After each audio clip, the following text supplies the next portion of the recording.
Bouyei malamu na Sarah, application ya Afriland First Bank et sali na téléphone.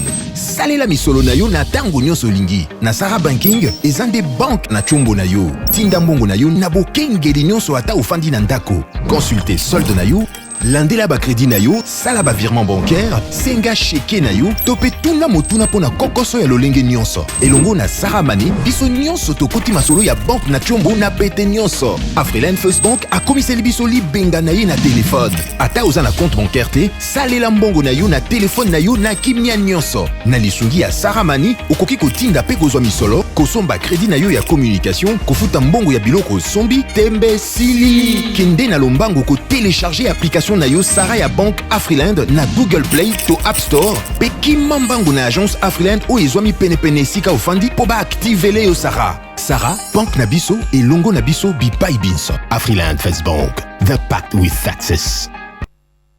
Très bien.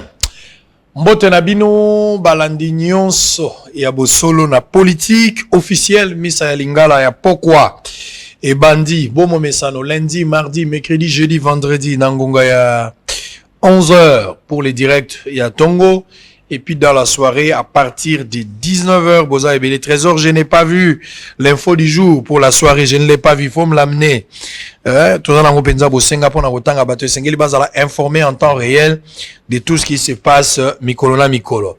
Boza la belé, li boso ba TV na bino, moté malikolo, et ya solo, na la kak bino to la direct, pour la ko expliquer, na makambo etali mi solo. Boyebi que, mbongo, lobi ndenge mbongo kitaki na mboka na biso makambo batoyo, et salami lokola ndenge tolobaka mingi makambo ya likolo tango zo tambola makambo mbongo ekomi lokola ba adresse ndenge tolobaka vana na ngingiri na veni lokolenge numéro combien numéro 15 côté muso numéro 16 donc ndenge zo tambola zo mona chaque tableau ezala numéro nango obiso to ana toni 17 awa 15 awa 12 bato musu ba cheno na nde donc mutu na mutu acha na ndenge na ye.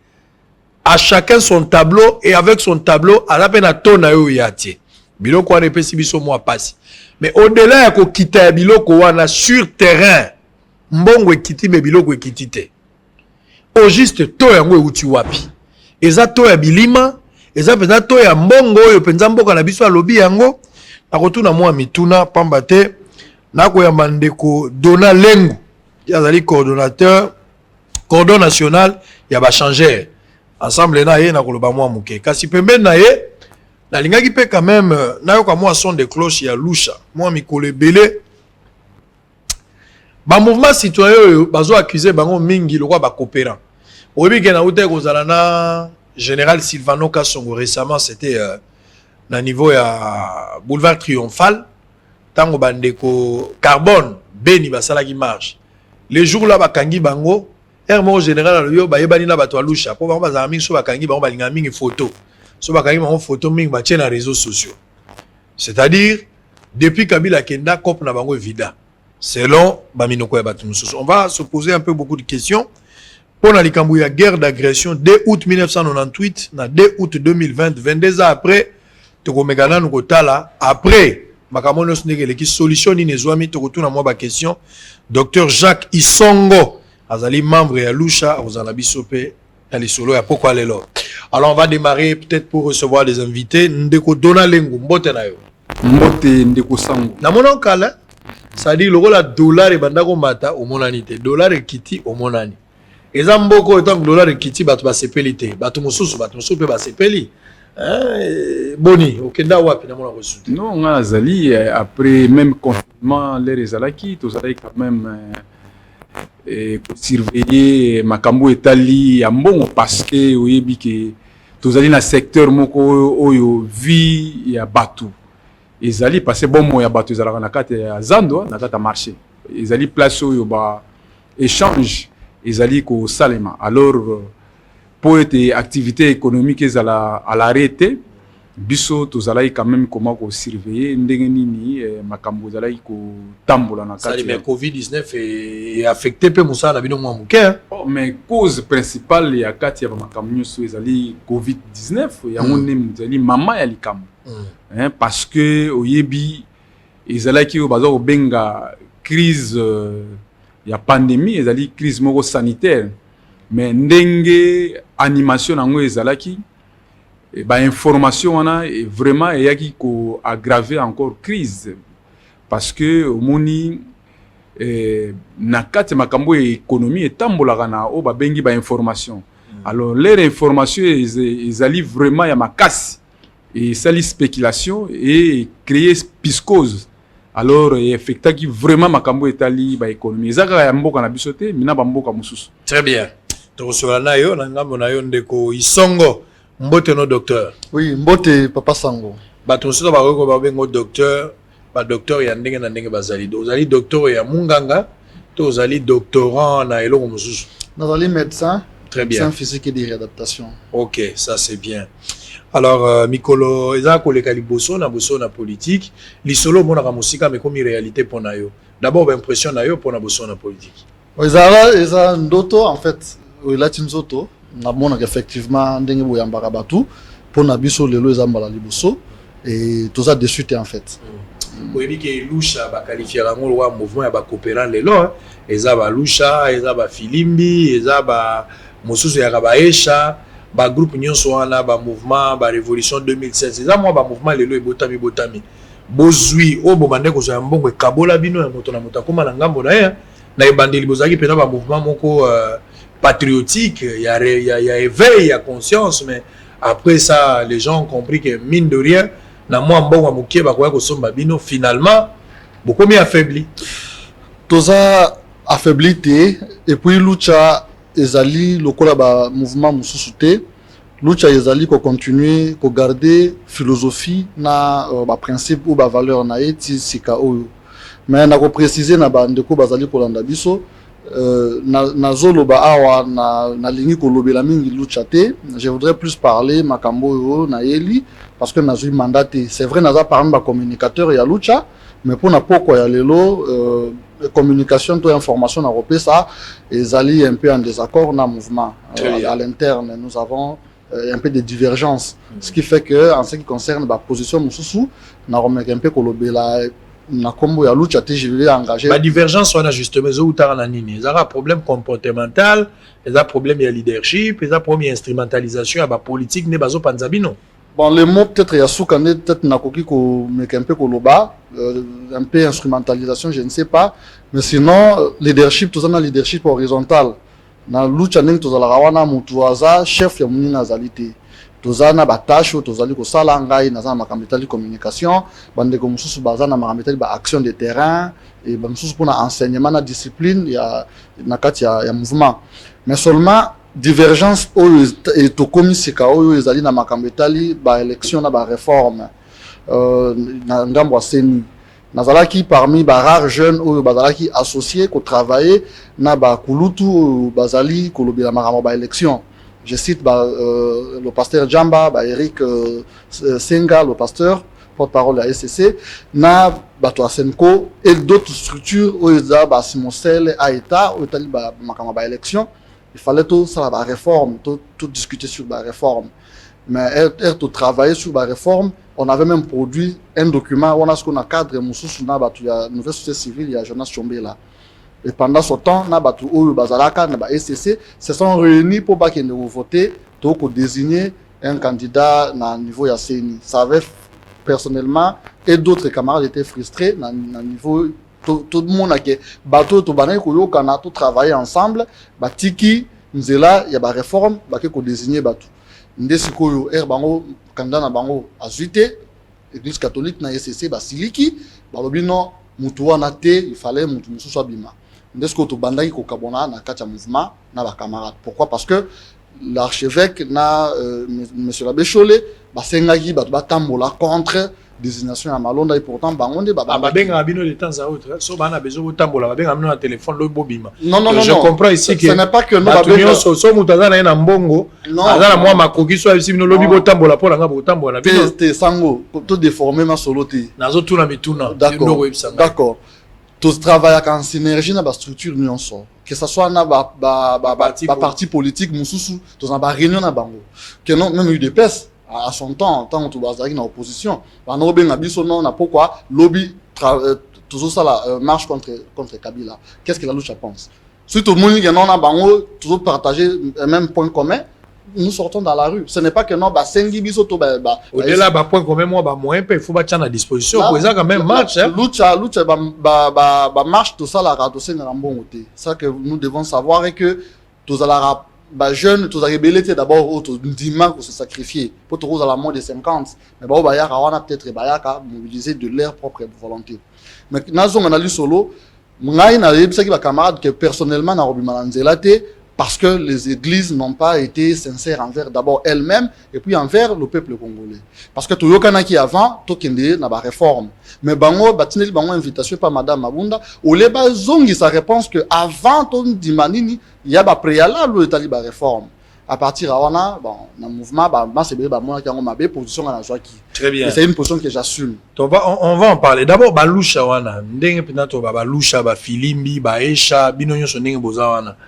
Ba mouvement na binona oyebi ke bato belé à moins ko boya ngo mais bato belé ba bi ke ça ba mouvement ya mindele ezaka ba mouvement moko occidental ba mindele bato ba kamata yango ba pesi pa na bino bango d'ailleurs bato asutana na bino financièrement eza mouvement uti na république te po oyebisanga te ke république mutapesa na bino mbongo sacrifice bozolo ba wana ya kokendaka ba poto bozongaka bokendaka na ba conférence tout ça il y a quand même des moyens, vous avez des partenaires mouvement les mouvement moko étranger et uta libanda mais bino bosadela nango za boete te za bongo te luche banana goma eza na RDC et ba bandaka côté Luc Nkulula était parmi les initiateurs effectivement il y a mouvement wana oli monepe malakimia oui biso to ya kokota moi sima je crois 3 ou 4 ans après biso to ya kokota parce que tozalaki na kondima pe koliki ya pona mbongo na ya Congo, ce que nous appelons le Congo nouveau. Le Congo nouveau devait passer sincèrement par ba jeunes où il fallait comprendre que mboka ezotambola mabe, on devait changer des choses. Concernant voyage ou je ne sais pas travailler avec partenariat partenariat, ce sont des formations. Bino na quand on a bino à UNPC, vous rappelez la formation na bino, il y a digital security par exemple, vous formez bino comment qu'on sauvegarder l'information par téléphone na bino. Ceux qui par exemple association moko j'aide par exemple aux états de journalistes et yena moi financement et sengi bino beaucoup dans centre Carter on a habité dans salle moko vous formation, ce n'est pas que vous allez manipuler ou soit vous a soutenu par j'aide. C'est la même chose avec biso, peut-être il y a certaines structures, il y a défense à droit de l'homme ou protéger les défenseurs à droit de l'homme et il y a cas tout ça peut-être pour renforcer la capacité de biso et puis on doit aussi former les gens pour quand et comment défendre l'intérêt na bango. Ce n'est pas que ceux qui tout ça les yangonde tout ça la soutenu par Mindele.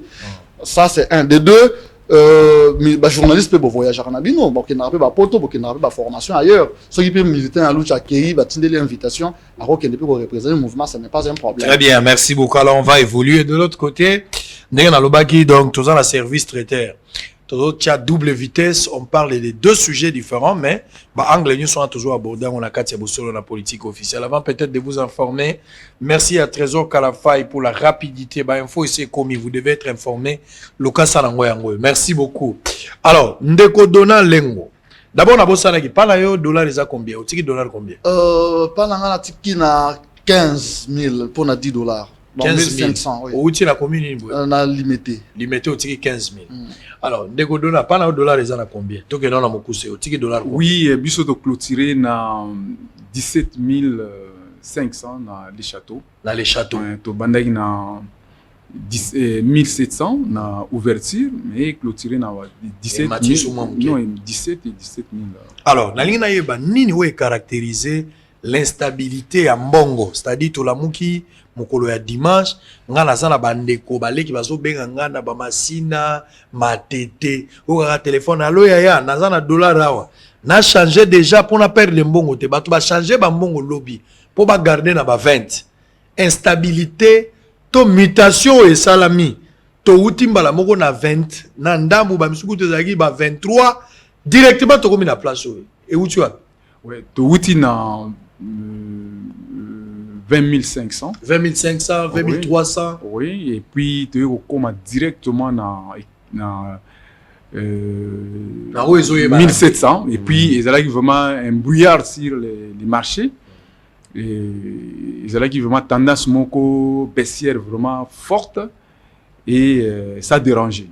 parce que omoni mbongo et bongaka et kitanande moko graduel pour na prestation ceux qui bato bazali ko produire mais kiti ndenge kaka mataki parce que mataki peut neti na sincère hein, na période ya Covid-19 parce que ce totali bien en janvier, février, mars, en avril, tout ça là situation marché dans la calme.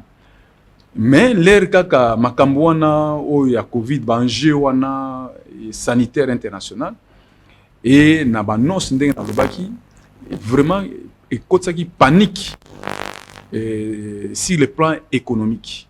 Alors au moni biso toza ndenge to lobaka économie moko ouverte 100%. Et tous ba choc to benga externe likamo euti na libanda comme biso moko tozali na fondement ya makasité poto ko maîtriser ba choc wana yango no moni panique et côté partout et situation économique. Alors maintenant ba konzi ya mboka parce que même konzi ya mboka a lugaki ayeba qu'est-ce abengisaki tolandaki premier ministre na gouverneur à banque pour être toluka ba solution pour stabiliser mbongo.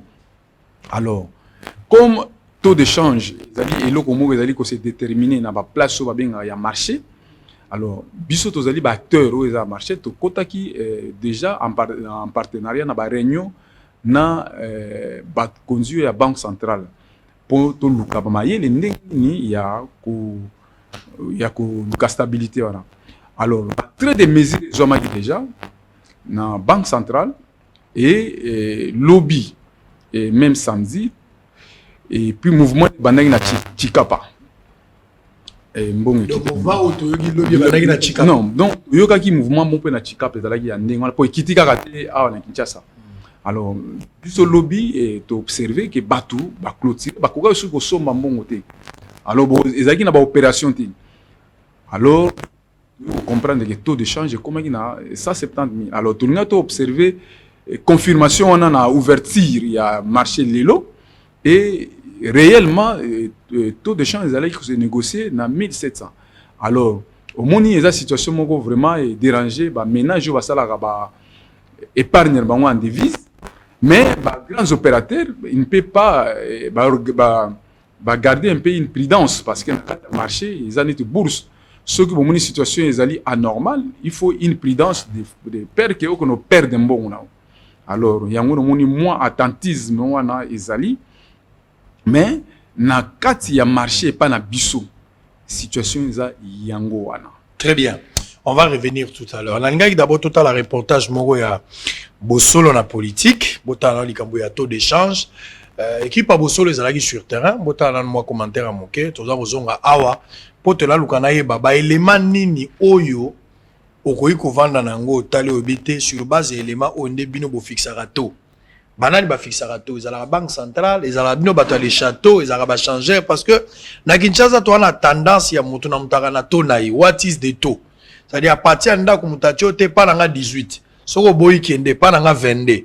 Nani oyo a fixera taux to belema nini indicateur otali bolobi te sur base de ça nde to tchango na motango boye et ça la makandenge ni sengeli ba imboka pe ba yeba parce que mingi toyeba soko ezo mata mais soko ezo kita toyeba raté et puis soko ezo mata changer azalaka syndicaliste te atrouvango normal quand soko ekomi okita ote ozo mona ezo kitela na ndenga mabe mais tango ezo mate mataka nde na ndenga malamu wana eza makambo na bino ba changer. Suivons d'abord en image, on se retrouve tout juste après pour toute la deuxième phase, il y a likambo monnaie mais en même temps Tokota na makambo etali guerre d'agression à 2 août 1998 et puis 2 août 2020. 22 ans après, à tout à l'heure. La dépréciation de la devise nationale, le franc congolais, face à la devise étrangère, le dollar américain, pour ne citer que cela, cette instabilité de la monnaie locale et aujourd'hui sans désemparer, on ne sait plus à quel taux s'échange un dollar américain. Si dans certains coins, l'on affiche encore de tableaux écrits en grands caractères 1700 francs congolais, 1600 francs, voire même 1500 francs, d'autres par contre préfèrent ne plus afficher le taux. Désiré Loma, président de Cambis de la place Le Château, salue l'engagement du gouvernement de mettre fin à la dépréciation monétaire qui sévit ce jour sur le marché et demande à ses collègues de se conformer au taux fixé par la Banque centrale. Tableau. Client compte na kati ya bureau, apesa ye taux ezali. To bandai ko bundana awa ba franc congolais tondami dollar ezate. Motawa mona franc congolais tondami dollar ezate o ateki na prix oyo, o ateki na prix oyo, o ateki na prix oyo. Mais na minute oyo franc congolais ezate. Siko to sala nini? Kan ndenge franc ezate ba futoka na ba 200 kan ndenge po yo lingi. Non. Taux ya échange ba fixaka yango te. Et pas na biso ezalaka ka nene na marché ndenge ezali. Soki pe siko ba franc ngo combien belé nsu na basaki. Dollar emati. Mais na minute on ndenge franc congolais ezate dollar ekiti. To comme s'appelle gouvernement ngo, to comme s'appelle banque centrale asali misala na ye. Pour la population, cette baisse spectaculaire n'a pas d'influence sur le marché, mais elle le salue tout de même. Et Salamakala, tant que papa est en vie. Donc ça veut dire que tout ce pays n'a gouverné la banque centrale à côté de ça qui 25 millions n'a investisseurs économie. Donc pour la biso, tout ce pays qui a un dollar qui était mais tout ça c'est un bino. Bino pour ça la réunion conjoncture économique. Donc réunion conjoncture économique, ali bateau bali ko kamba économie en boka. Donc notamment ministre de la finance, ministre à budget, mais ministre de l'économie, vice-ministre de l'affaires. Tout ça na bino nini pour na biso peuple. To moni dollar nengo kita mais to lingi pe biloko ekita to sepeli makasi comment na acte gouvernement sali et bande ko sala biso bien te tout le temps dollar ezo mata comme si gouvernement ne ko beta ngo kara mais to senti que gouvernement ne ko beta karaté nenga frapper pe nenga injecter mbongo boye to sentir vraiment eloko moko to apprécier ngo makasi to encourager bango to za na gouvernement mususte soki oyote. Le gouvernement a dirigé ce qui alors, acte basali, tout ce pays, maintenant, tout ça suivi. Il faut noter que pour la Banque centrale du Congo, cette baisse n'a qu'une seule justification, l'éjection de plusieurs millions de dollars américains sur le marché, chose que les économistes et les experts en finances publiques décrient. Très bien, merci beaucoup. On va prendre les infos de la soirée. Kamere est rentré à Makala. La réponse de la Cour de cassation attendue dans 48 heures. Kinshasa, Nemwanda Nsemi a regagné son domicile ce lundi. Un consortium de jeunes saisit Félix Tshisekedi pour la convocation d'un dialogue inclusif sur la réforme de la CENI. Léo Magistrat, récemment nommé, prête serment ce mardi. La BCC sollicite l'accompagnement du gouvernement par de mesures visant à resserrer davantage la liquidité sur les marchés. Citibank va désormais agir comme conseiller pour la notation souveraine de la République démocratique du Congo.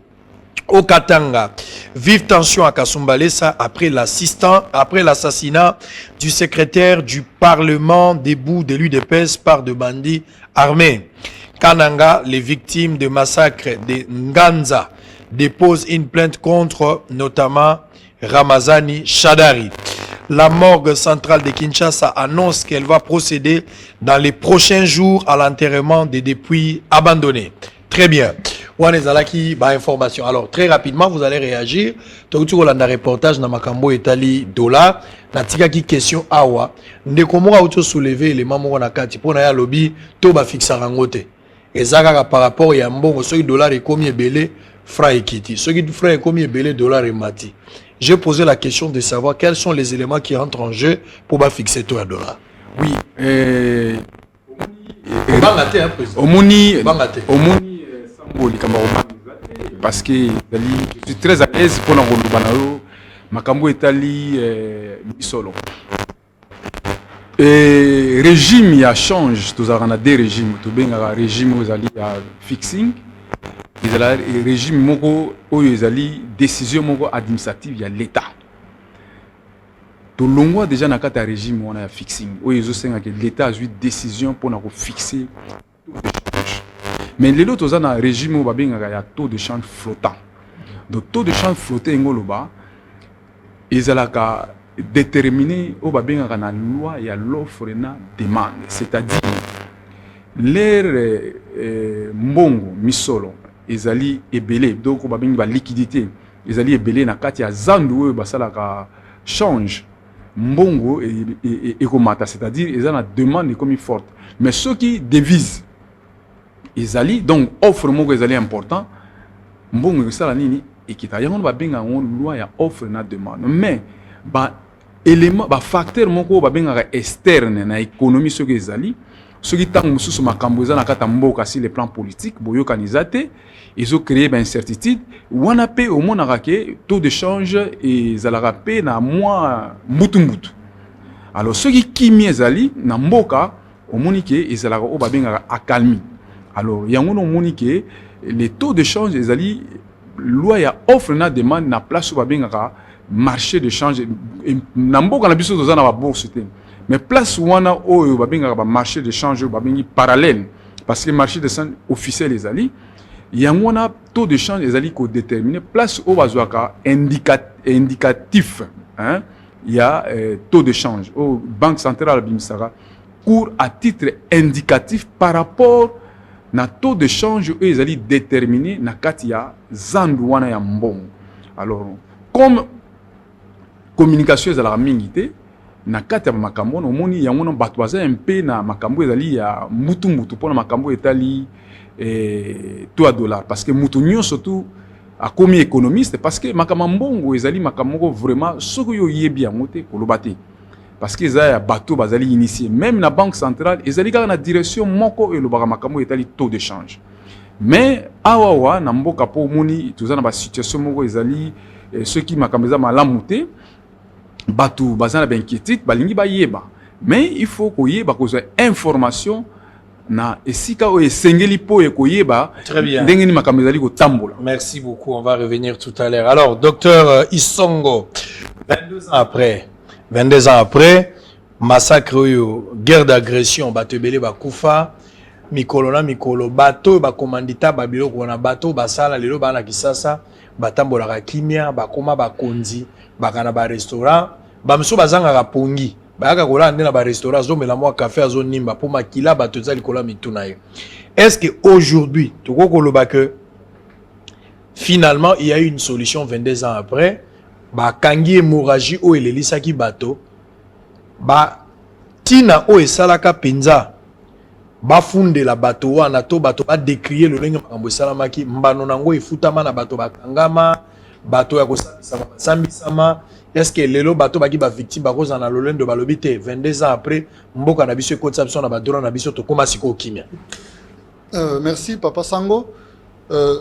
Pour na biso to banziete jusque là justice et salamanante et salamanante et que batu effectivement au lobby yango batu oyo basala ba massacre nyonso wana baboma batu baza tisika oyo non seulement baza na liberté mais bazali ko bénéficier lisusu ba avantage to ba responsabilité na kati ya mboka na biso eloko wana tozali ko dénoncer yango et tozali ko banza été il faudrait paix basa la paix tribunal congolais ndenge basali la ba pays mususu lokola ba Rwanda tout ça pour na kosambisa bato bazali na ba génocide wana. Pourquoi? Parce que eza normalité à la place bato wana baza na ba prison to ba futa mabe na bango basala bato wana bazali ko bénéficier encore na ba avantage mususu na kati ya mboka comme si pour le loyer banato ozwa moi pouvoir lisusu moi makasi il faut les kanaba guerre il faut ozwa minduki pour obundisa mboka. Malheureusement 22 ans après la situation ya agression ya mboka na biso continue parce que tout ça na plus d'une dizaine ya ba armée étrangère où ils allaient ko agresser biso na tango ya lelo ce qui est inadmissible 22 ans après ou plus de 60 ans après obtention indépendance na biso souveraineté nationale. Donc bakonzio bazali en fait lelo bazota la armée bazota la police DGM voire même le service de renseignement ou ANER baza en fait ba démissionnaire baza ba démissionnaire bazota la musala ndenge longo banité ça c'est un. De deux bazota la justice que ce soit la justice militaire, que ce soit la justice civile, parce qu'on ne peut pas comprendre que au Kenya, na Est, kuna, bosali rébellion, et puis à l'entretemps, non seulement bosali rébellion au Bomi Batou, mais bosali sous na trafic illégal, il y a bois, il y a minerais de manière clandestine, et donc il y a voisin, pas voisin, et les voisins, comme très puissant, comme Nambongo Belé, et baza, premier producteur, il y a biloko bango baza na ngote, mais bazo pas na biso. Ce qui fait que pour Nabiso, tout le monde a non seulement injuste, mais aussi inadmissible. Et que l'élo, il faudrait que le gouvernement Nabiso, parce que ils doivent plutôt mettre de l'ordre dans le service sécurité. On peut espérer qu'un jour, justice a fait un dossier contre d'anciens rebelles, bateau yo, bouma bateau yo, acte na bango poser etikala impunity lelo. Même à temps Konzambo Kandakis actuellement à Kani ko fouiner la passé, même pour espérer quand même pour satisfaire bateau bazaka ba victime pour na servir de leçons na bateau mosusu ba ko ndimate que justice c'est ça la makabato ba ko kana makamba bongo parce qu'à un certain moment on a tendance à aller prendre des armes pour se faire respecter et puis avoir du pouvoir. Maintenant, peut-être pour nous radier ou bien pour nous pallier la situation, il y a lieu de traquer ces gens-là devant la justice. On doit traquer ces gens devant la justice. Et Toloba, il y a déjà que discours et président de la République, tant Toloba, il y a refouné dans le passé, c'était un discours irresponsable. Le président de la République ne pouvait pas dire ça. Il faudrait qu'on traque toutes les personnes au Bazar qui impliquées dans un massacre, dans une violation des droits de l'homme massive. Et d'ailleurs, bon, tu vas peut obéir solo na ba organisation ba structure nationale au mingi boko c'est la mais nationale pour na royer ba comment qu'on déposer sur ba cours et tribunaux que ce soit local ou national et puis libanda comme ba CPI ba tout nyon so o ba participer ka na ba massacre wana mais malheureusement ma solo on est là moi mouké je crois que d'ici là nous allons encore rebondir pour la dossier wana parce que c'est très important. On ne peut pas continuellement opprimer peuple et à la place ba tout wana ba dans la prison ba tout wana ba continuer à gérer ba choses courantes. Bino Lusha vous a parmi bateau yo ba jeunes surtout bilingue ba participer qui na négociation autour ya ba réforme oyo izo senga pena na niveau ya seni na lina yeba principalement na ba téléspectateurs Bino Lusha apport na bino na ba négociation. Voilà, d'abord te proposer qui intégration ya ba jeune na bureau ya seni ou na plénière au local Liboso parce que tout le monde qui était ba jeune mingi bazala mingi manipulé entre guillemets pour na contester ba résultat ya ba élection. Pourtant c'est important ya kozala pe na kati ya nzungu bazo sala pona koyeba nanya koyi kolonga pona ba maponomi. Et ça normalité ba jeune bazala élagué na second plan et puis ba ya recourir na ba jeune et pas ba politicien kaka na tango o bango ba moni ki ba perdre combat. On est exemple à Liboso. Yami balé personnellement parce que nazala qui parmi ba rares jeunes bazala qui na ba assise wana to proposer qui ba biloko etali ba élection ba sénateur na ba gouverneur. C'est vrai, la discussion ils ont continué parce que l'unanimité ils ont mis en noté. À un certain moment, il fallait étendre la circonscription électorale, tout voter le gouverneur dans la province Mobimba. Mais non, il est aussi possible d'adopter le système. Il y a gouvernement central, c'est-à-dire le gouverneur azali ko uta na majorité à parlement provincial wana. Donc, la discussion est ali. Il y a d'autres choses, par exemple, dans la campagne électorale. Comment on a par rapport à la loi électorale, nous sommes dans la loi électorale, comment on a la campagne sans qu'on ait mbongo, ok na campagne juste car on a discours na yo. Ngai na za elenge na uti ko sisa kelasi na za na mbongo te. Comment na yo ko zala en face na bato ba kambimbo ka plusieurs années ba yibape ba kende to ke na base ba on pesa mbongo. Donc qu'on considérer campagne électorale avec argent comme un acte de corruption. Corruption morale, somba, voix, conscience, électeur. Donc, nous, ce sont des innovations. Au début, les jeunes, tout le monde ils ont mais seulement, personnellement, moi, bébé, parce que tout ça, moi, la commission, il y a konzi, député, chef de parti politique, pour comment la réforme, et avant, désigner membre de la CENI. Mais il s'est fait que, on a une opportunité au coup de que ce soit majorité, donc FCC ou cash, et même de l'opposition bah bazali na parlement bazali d'accord te ya kozwa ko ça ba réforme au biso toujours linga parce qu'il y a des réformes et réformes il y a des réformes au biso par exemple toujours lukaya ba dépolitiser CENI la CENI ezonga na maboko ya 100% société civile mais politiciens yazo comme ça bongo te. Ce qui fait que lelo tu risques de vivre makambouana il y a 20 ans passés ou 22 ans passés il y a agression au Congo parce que mécontentement ya bato rozala ceux qui par exemple tu sais que da bongsi ba élection té na 2023 tout simplement parce que on va dire bon OK yozo mais na pouvoir parce que tu penses que yozo bongsi ba élection té pour t'éterniser au pouvoir dans ces cas il y a des gens qui vont prendre des armes. C'est-à-dire à ce stade ici on peut conclure selon vous Ronsard Malonda appartient au passé dans stade après la tentative et la négociation pour le consensus chez Alanté jusqu'à présent est-ce que dans stade actuel Ronsard Malonda appartient au passé et qu'il faudra maintenant envisager la réforme audit et puis remplacement d'une autre personne pour la moni candidat et belé combien déjà en fait Paul ça pour baza parmi candidat justement nazomo na éviter en quoi les réformes et cause à l'acte suspensif. Il y a désignation, il y a président, il y a CENI, il y a bureau, il y a CENI de manière globale. On a aussi expliqué, il y a qui difficulté en fait, il y a qu'on soit la réforme avant désignation. Tout simplement parce que la réforme, on a, ils allaient toucher justement pouvoir, il y a politique. Parce que politiciens, opposition, majorité, basalarana, différence, c'est encore intérêt na bango. Intérêt na bango, ils allaient base au contrôle, il y a CENI. Parce que ce soit la MOUCA, que ce soit UDPS, CASH, FCC, bango nyonso baza na candidat na bango ba kotinda na CENI. Mais batu wana lelo biso to imposer bango to sa bango batinda batuté bazongisa CENI 100% société civile et ko passer té. Pour tout passer tenté, ça c'est ma proposition qui n'engage pas la lucha, ça c'est personnel. Je pense que Malonda est déjà président de la CENI. Non, il n'est pas président. Ça, il ne faut pas faire des affirmations. Non, je n'affirme pas, mais au vu des éléments que nous avons. Non, il n'y a pas d'éléments. Il y a d'abord. De ce côté-là, il n'y a pas d'éléments. Il ne faut pas qu'on fasse un débat. Non, non, ce n'est pas un débat. Voilà. Est-ce que Malonda a été entériné par l'Assemblée nationale ou non? Dans l'illégalité, oui. Pour certains. Pour certains, justement, bien sûr. Justement, l'illégalité, cette illégalité a été causée justement par les églises. Les églises se sont réunies dans l'illégalité et dans une manière, dans la précipitation. Et ils doivent assumer. Elles doivent assumer et à ce stade, je pense que Malonda est président de la CENI. Il ne reste que président. Ça, c'est selon vous. Selon moi. Et ça n'engage que moi. Ce n'est pas la lucha, je le précise.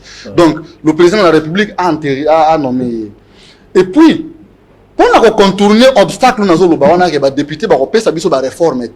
En tout cas, ils ne vont pas nous donner. Parce que en voyant même la marche, que ce soit la MOUCA, que ce soit FCC et CASH, personne n'a su le mobile pour lequel nous marchons. Tantôt bazo baba réforme, tantôt bazo manora Ronsard. Si Ronsard, c'est-à-dire que vous acceptez d'avoir un autre candidat, mais avant les réformes. Et s'il faut des réformes, lesquelles? Des 100% une CENI société civile ou une CENI ou eux-mêmes des gens qui ont fait des marches seront dedans. Donc moi personnellement j'étais dans la confusion. Mais sachant que face à l'attitude ouana, il n'y aura pas un consensus en fait, il est important que on envisage des réformes. Admettons qu'on revenait à la case de départ pour que Makamboué Solo la Malamu va trouver un acteur Moussou Yassika va revenir dans la table et en négociation et puis pour une élection. C'est-à-dire Ronsard est dans le passé. Vous pensez que ça sera une grosse bêtise pour la République? Ça serait une grosse bêtise tout simplement parce que Ronsard a une possibilité vous allez écarter depuis le début. Depuis le début. Botiki mwana batuti akom na suka. Boya boye bisaye. Mwana bato abumisi bato. Oui, c'est ça bato abumisi. Donc boya oloba lelo que non Ronsard te mutu mususu. Moi je pense que n'est pas juriste balobara nul ne peut se permettre de sa propre turpitude. C'est inadmissible. Très bien. Ronsard est-il congolais ou non? Est-il compétent oui ou non? Ce sont les débats sur lesquels on devait peut-être...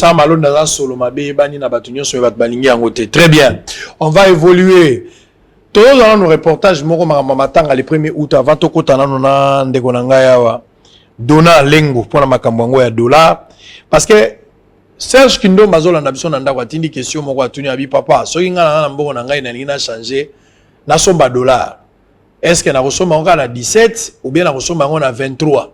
On a des questions à Serge Kindomba pour répondre à la question. Alors, question, monsieur les téléspectateurs, est-ce que notre téléspectateur, pas comme Elibiso, donc, est-ce que notre banque, où ils allaient, monsieur Losuma Adelar, a commis, est-ce que notre banque a les moyens de sa politique pour stabiliser sa monnaie? C'est une question, vous allez répondre également par rapport à ça. Na legagi lobby, na Chango, na komagi na boulevard Kimbuta. Niveau ya batu na mona ki lobby, eza lokola mkomuso su Yesu atalaki, baloba ngona Bible, qui es-tu? Cette montagne devant Zorobabel. Tant on a tali batu na Kimbuta na tuni, qui es-tu Covid-19? Devant le couloir Kimbuta. Niveau ya batu, on a la kuti na boulevard Lumumba, ce qui Kimbuta, couloir Kimbuta. Général Silvano Kasongo. Soki ya solo yonde commandant ya ville. Soki ya solo. Soki ya solo penzaki yondo za commandant ya ville. Oga na mona kina Kimbuta. Mon général. Ozaka ka commandant ya ville, toza intérimaire. Soki ya solo yo commandant ya ville. Oyo nga na mona ki lobby na boulevard Kimbuta. Lobby dimanche. Non. Non. Non. Ça dit bato bazo fou, ça dit nenga Israël a katsaka mer rouge. Azo sepela po Égyptien ba koufi. Ça dit Congolais lobby azalaki na boulevard Kimbuta, ako sepela lobby Covid etikali na ngambo. Non. Est-ce que toza na commandant ya ville azalaka, commandant ya ville azali penza? Na yebi ke police ezala ba nyongo ba carburant na ba station ezo futa te. Wana na yebi. Na yebi ba police ezala ba nyongo. Azala ba nyongo carburant ezo futa te na yebi. Nayebi ke batipa wa police mususu kotango mona pla libanga ezala lidutu kokotsa loboko bimisi na yebi. Mais est-ce que si la police existe alors qu'il y a un district à côté, mais couloir wana saturé ba bar, non pardon, batuti na bala nzele tate Covid-19 muyembe na ndimite ke tokokita tokomata soko lobi ba nombre ba guéri bagisela biso pe ba o bazui matisa to ya bato bazui. Lobe ezalaki tokanisaka ba wei mingi ezalaka feta ba para mais tokanisaka pe ba wei bato na bato bakanisaki ya bango ba para mais toza na culture okende na cimetière kokende konika moi esika mowe ya kundama bomoni juge yani bauti ko kundaye na moni na ba réseaux sociaux balakisi moi tombe na ye nano ba Pierre Tombalte auti ko kundama récemment. J'espère que na complicité à famille na bakonzi ya mboka bakonorer juge yani pour que ba bongisa pe tombe na ye yango nde posa na biso pe toza kosenga bota la journée ngo lobi ndenge elekaki mais cimetière na Kinshasa ezali so ke cimetière kozonga na Pondu kozonga na Koko na pekisa bilo kolia na cimetière po yebi mutaloni na cimetière te soki mowei avant kufa abana kolinga malala supposons kali lilala wana mbuma moko ekoti na nzoto mowei akufi na lilala place ke vando yebi te bon Bible lobaki bozaki poussière bozonga na poussière. Siko poli na sa mabele.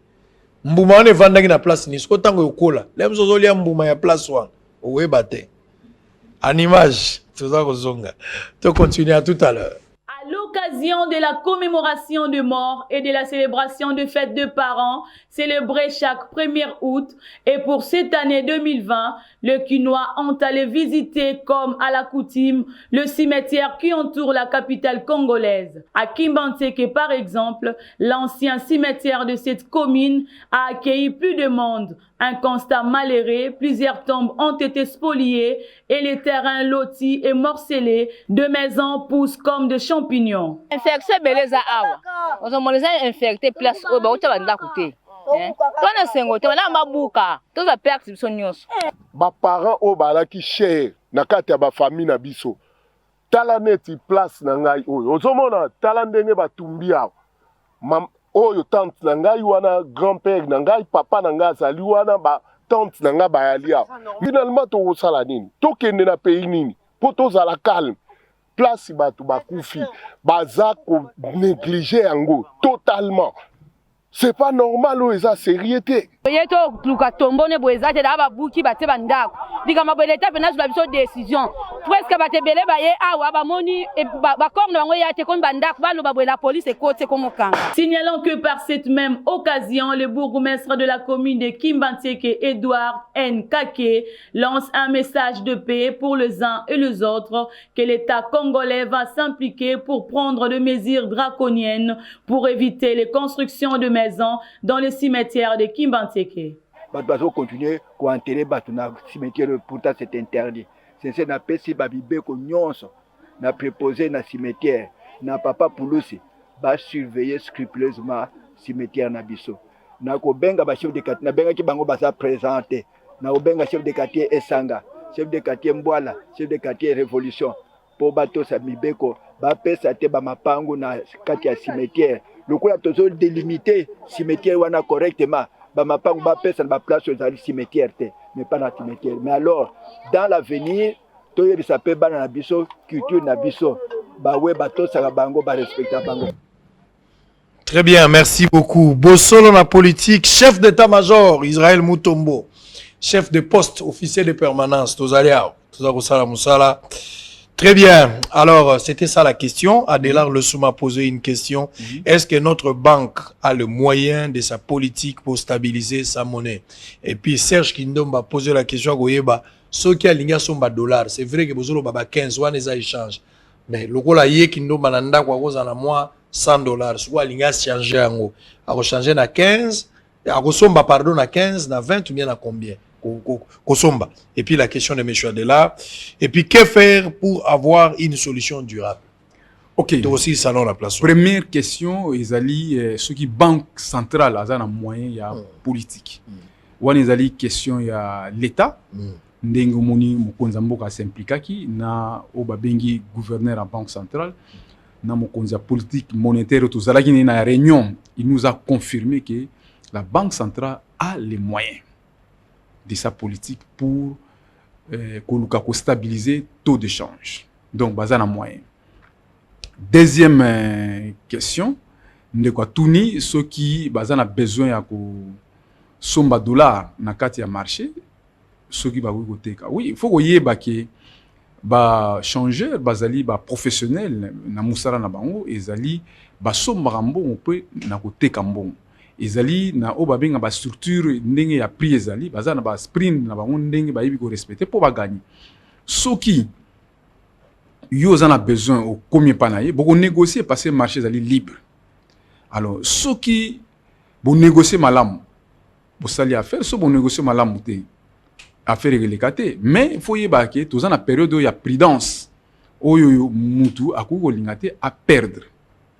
Donc ce qu'on a besoin il y a des vis locaux les années 1700 beaucoup koyo kana mutu à coup texte là yo a ya pourquoi parce que gagner pour y bien ressemble encore na primo ya bien parce qu'ils allaient tout ça dans moment wana. C'est ça un peu. Alors l'autre question on est quoi le bagili kamba ressemble $. Oui, il y a le billet, il y a une négociation, il y a libre. Oui, pourquoi? Ça dit, on a pris des boyaux en aïe. Ah, mais on a des problèmes. C'est que nous avons que l'on a des non, mais non. Au lieu de bien boire des ordres dans ma campagne, bon, bino va toucher des ordres. À un certain moment, vous n'avez pas de non, s'il vous plaît, bino va changer, vous n'avez pas de peuple. Vous avez la campagne, vous fallait vous en avoir bureau d'échange, oh, mon toit qui est tout yébani. Oh, il y a bino ya échange, ya basan zete, il y a échange, ya mabo kilo, il y a maman qui tata moi si. Et quand tu fais confusion, hein. Vous avez le lend de Moro Bino va changer. Bino ne va pas influencer à mon baron Matsape va mbongo. Oui, et n'a pas boyate parce que oyebi tous en zandu ya mbongo. Moni yo le bio za sango. Na za sentinelle. Ozoka. Ezali o babengi sango azali prêtre. Alors sentinelle azali wana pona kotala ndenge ni ya ko défendre. Ezali mbongo. Faut ko défendre batu. Pour défendre Bassali, c'est-à-dire changer, pour défendre la population, il faut la paix Mibeko. Parce que l'air désordre est côté. Parce que l'économie est en train de il faut que tu aies Mibeko pour être Yangoune Mouti et Kamba. Pour respecter l'air désordre de côté. Alors, comme désordre de côté, biso te recourir na Mibeko et Tali, Ndenge to Lubaki, et bien, instruction to Yasika, pour na bengi un nouveau commencement, c'est-à-dire que tia o babenga moboko fondation poto banda makambo sika parce que koka mona moni ezali instrument ya changement ezali modèle ya sika toujours ngato kotisa pona économie na biso. Alors problème ya kosomba na koteka mbongo ezali des autres ya parfois ya manque ya professionnalisme. Oyebi toza na crise na kata crise et chômage eza makasi moto nyonso surtout aza na posa koluka ndenge ya kovivre ya kobika. Alors na kobika wana moto soka zumbongo batindeli na ndeko na poto première activité ezali vraiment facile au balinga basala ezala change. Pour comment changer les arata na ba carte c'est ça la procédure. Alors maintenant ezala na ba procédure ezala ba procédure na banque centrale pour bazali o babenga ba entrepreneur financier. Et même na niveau à wada lelo yo ezali okoki ko souscrire ko sala une déclaration au bandi comme au babing entrepreneur personne physique ba personne morale eza ba bureau de change. Alors eza na ba prix na ndenge banque centrale a structuré soko lingi oye pour na chaque place au to babenga place financière place de référence il y a ba eza na ba association eza na bato bazo kamba place ba ko identifier yo et puis oye bandeni ya ko respecter mibeko ya place et puis mibeko à l'état. Mais tous on a problème na tamu est un peu difficile. Il faut batouler bazoya il faut bazala former ba yeba musala ezaka ba norme oko oyate na kata mboka oyeka ko bandi ko sala makamu n'importe comment. Alors donc il faut que l'état y azali moto oyo ezali kaka fimbo te l'état azali scientifique akui ko kamba bato vers destiné na bango na musala obalingi ko sala. Très bien. Est-ce que vous en avez combien de cambistes dans la République démocratique du Congo? Vous en avez moins idée? Bon, tout ça là qui na le barango na la période de 2007 na hôtel de ville pour hôtel ka patente rien que na ville à Kinshasa. Et Kinshasa tout ça au moins plus de 15 000. L'air on a faut un peu de taxi. Oui, tout fouta ba taxe, tout fouta ba taxe na direction générale de la contribution. Ça ligne dollar qui tibo bomi bino. Non, biso de travail na périté. Non, batu ba perdre rambo mingi so kiti. Soki l'air on ozalaki na ba franc ozalaki na dollar te. L'air mbongo kiti tu vas perdre au somme. So ozalaki na ba franc au somme bien. Mais so ozalaki na devise mbongo kiti, ozalaki sala ba opération. O sala ndé. Très bien. Merci beaucoup. Alors on va prendre docteur Jacques Isongo pour terminer. Dialogue, la seule voie pour certaines bazar au kanisa que lelo pona kozwa ba élection crédible en 2023 bien que ba élection comme ko pesa pe moins bilinga de part et d'autre boyoki awa nako luka pasteur Gilis bato ya bandeko la biso parlement debout so bomoni pasteur Gili bolo bané sango apesi yo mandat d'amener fo yo moko ya la bosolo sango za la bosolo ngana yo parce que na yo ki bato muso ba lobi ke ye pasteur Gili a lobi ba élection ko ça en 2023 te il faut tout ça la recensement. Bon, donc il y a une hypothèse où il y a été. Est-ce que le dialogue est la seule voie selon Bino en tant que jeune, aux hommes la question qui toque un dialogue et qu'on apaiser l'esprit pour que en 2023 tout ça une élection crédible.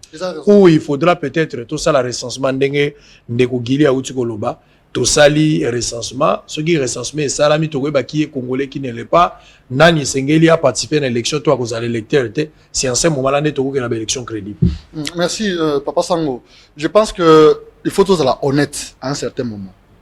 Na banana de quoi eu des pèses où il y a zoloba que il faut avoir un recensement avant parce que bah tu vas couper en 2015 hein et belé juste pour le lot qu'on a recensement où monsieur Bochab avait voulu proposer à l'époque. Et à côté il y a bango mona bah tu as eu des pèses. Ce sont eux d'ailleurs qui ont perdu le plus d'individus. À cause même discours on a de l'autre.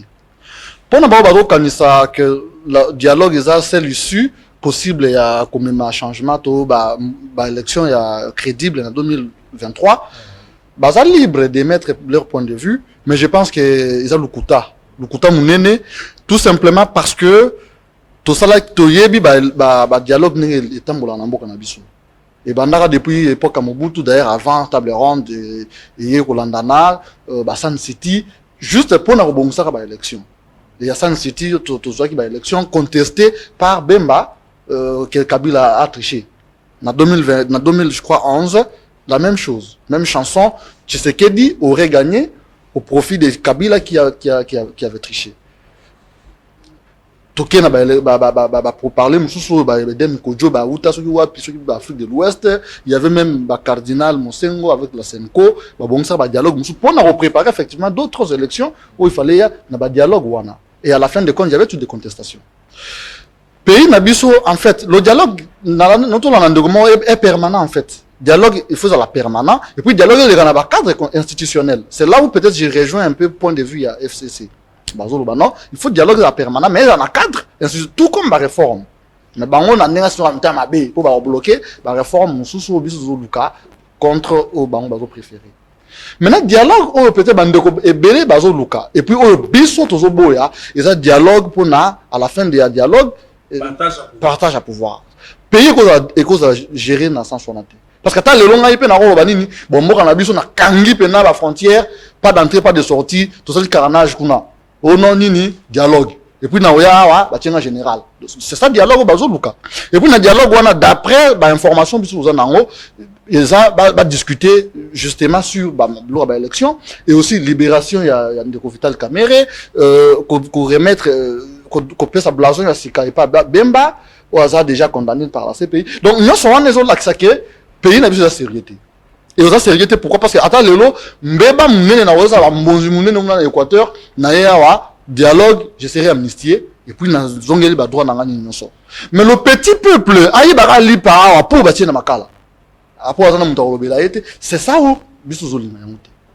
Le dialogue, ce dialogue est permanent, on peut voir dans quel cadre institutionnel, les gens peuvent dialoguer, na moni FCC, na cash, bazana elo na bango soki interne na bango basolaka. Ils peuvent discuter là-bas sur des questions. Alors ndenge nini bino bo accueillir quand même une nouvelle démarche, il y a 13 parlementaires, ba basangani na moni Paul Sapo abimi na kati ya Kambango pour y se porter garage à la paix candidat, mais ba kotambola pour na consensus toujours autour ya CENI. Moi je pense que ba député on a respecté bango parce que bazaka ba député té société civile les na kati. Oui, mais d'abord les au ballon parlementaire. Voilà. 13 parlementaires. La majorité des bazaba députés. D'accord. Ils ont la qui s'acquiert Barolim Bisangay bazapé sérieuxité. Bah sérieuxité pourquoi? Parce que ils avaient tout le temps. Il y a ça les lokowana. Tant on de Konabango Lutundula avait proposé cette loi, la proposition de la loi à réforme, ça à ce moment-là, il fallait battre Makelele. J'étais parmi les rares personnes dans les réseaux sociaux. Nous rappelé presque chaque semaine.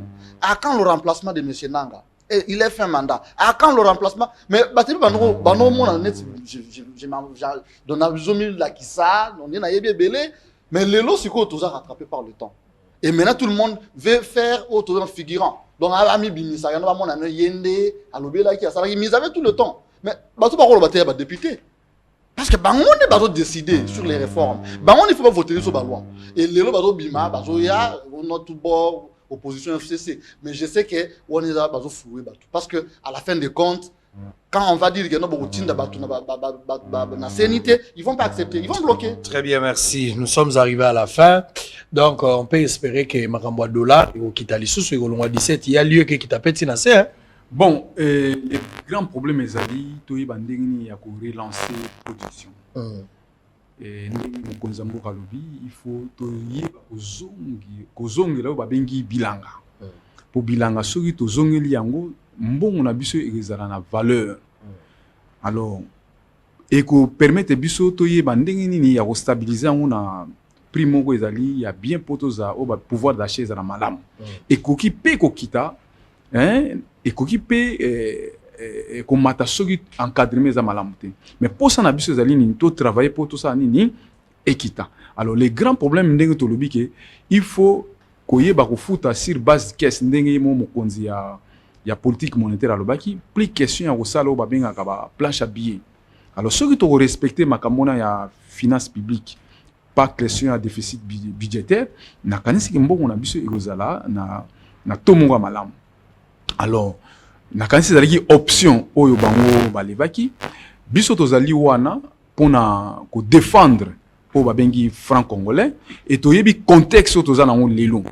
Ezali contexte crise yé pour to banda makambu ya sika to tche babenga fondement ya sika et to kende na économie moko ya sika. Alors bato batika obanga makambu ezali inflation non tokomi na ntango oyo tozokende na Congo ya sika tokomi lelo na mayele oyo tokosala mbongo po ete bato bazala prospère. Très bien, merci beaucoup. Nous sommes arrivés à la fin. Peut-être un dernier mot. Le dernier mot est tout simplement que nous devons... Je pense pas beaucoup de... Non, tu peux parler. Moi-même, je vais clôturer la messe. Nous devons être sérieux envers nous-mêmes. Il faut tout assumer. L'Église catholique et les autres, ils doivent assumer. Et les réformes, ceux qui nous n'aurons pas, ni aujourd'hui, ni demain.